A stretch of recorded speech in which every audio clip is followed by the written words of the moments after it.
জয় গুরু দাদা ও মায়েরা, আজকে আপনাদের বলবো একটি মা এসেছেন আচার্যদেবকে দামি জিনিস দেওয়ার জন্য, কিন্তু সেই জিনিসটি না নিয়ে আচার্যদেব কি করলেন তার একটি সুন্দর গল্প আজ আপনাদের কাছে তুলে ধরব। বড্ড দরিদ্র পরিবার, সামান্য টিউশনি করে কয়েকশো টাকা জোগাড় করা, অনেক দিনের স্বপ্ন দেওঘর যাওয়ার।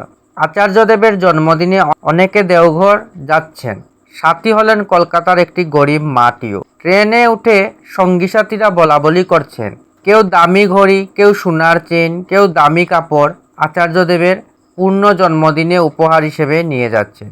আমার তো কিছু নেওয়াই হলো না, কিছু তো নেওয়া দরকার। ট্রেন থেকে 2টা 5 টাকা দামের চকলেট সংগ্রহ করে সযত্নে নিজের পার্স ব্যাগে লুকিয়ে রাখলেন। নিজের অসহায় গরিবত্বের কথা চিন্তা করতে করতে নিজের অজান্তে দুচোখ বেয়ে জল গড়িয়ে পড়ছে, কখন সেদিকে খেয়াল নেই। হঠাৎ সামনের সিটে বসা ভদ্রমহিলার দৃষ্টি পড়ল সেদিকে। কি হলো, তুমি কাঁদছো কেন? কই না তো। বাঁ হাতের কনুই দিয়ে চোখের জল মুছে স্মিত হাসি দিয়ে নিজেকে স্বাভাবিক দেখানোর বৃথা চেষ্টা ধরা পড়ে গেছে। বলতেই হলো, নিজের ভেতর লুকিয়ে রাখা গোপন অভিপ্রায় প্রকাশ করতেই হলো নিজের গরিবত্বের কথা। তোমার মন খারাপ করতে হবে না, তুমি যখন পারবে তখন আমার টাকার সুদ দিও। আমি তোমার জন্য একটা দামি চকলেটের প্যাকেট কিনে দিচ্ছি। এই প্যাকেটটা বাবাই দাদার জন্মদিনে উপহার দিও।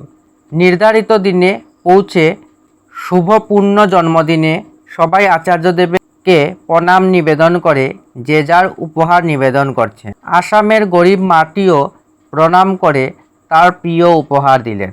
আচার্যদেবের সেই চকলেটের প্যাকেট হাতে না নিয়ে বললেন, প্যাকেটটা অবিনকে দিয়ে দিস। মনটা খারাপ হয়ে গেল। সামান্য চকলেটের প্যাকেট দেখে হয়তো আচার্যদেব নিলেন না, ফিরে যাচ্ছেন। অমনি ডাক দিলেন, শুন, তোর কাছে কি একটা ছোট চকলেট হবে? সযত্নে নিজের পার্স ব্যাগে লুকিয়ে রাখা 5 টাকা দামের সেই চকলেটের একটা বের করে দিলেন মাটি। আচার্যদেব হাতে নিয়ে খুব আনন্দিত হয়ে নিজের পকেটে পুরে নিলেন। যেন বিদুরের খুদের অন্ন নয়, মহাপায়েসান্ন সম আনন্দ। আসামের মাটি বুকে যেন তৃপ্তি ভরা আনন্দ। সেই তৃপ্তি ভরা আনন্দ নিয়ে গেলেন পূজনীয় অবিন্দার কাছে। প্রণাম করে সেই চকলেটের প্যাকেটটা অবিন্দার হাতে দিলেন। অবিন্দা চকলেটের প্যাকেটটা পেয়ে সবার মধ্যে বিলিয়ে দিলেন। এরপর সেই একই লীলা, তোমার কাছে কি একটা ছোট্ট চকলেট হবে? মাটি নিজের কাছে লুকিয়ে রাখা অপর চকলেটটি সবিনয়ে বের করে দিয়ে তৃপ্ত হলেন। এ যেন ভক্তের হৃদয় নিংড়ানো অর্ঘ্যে ভগবানের পরম তৃপ্তি।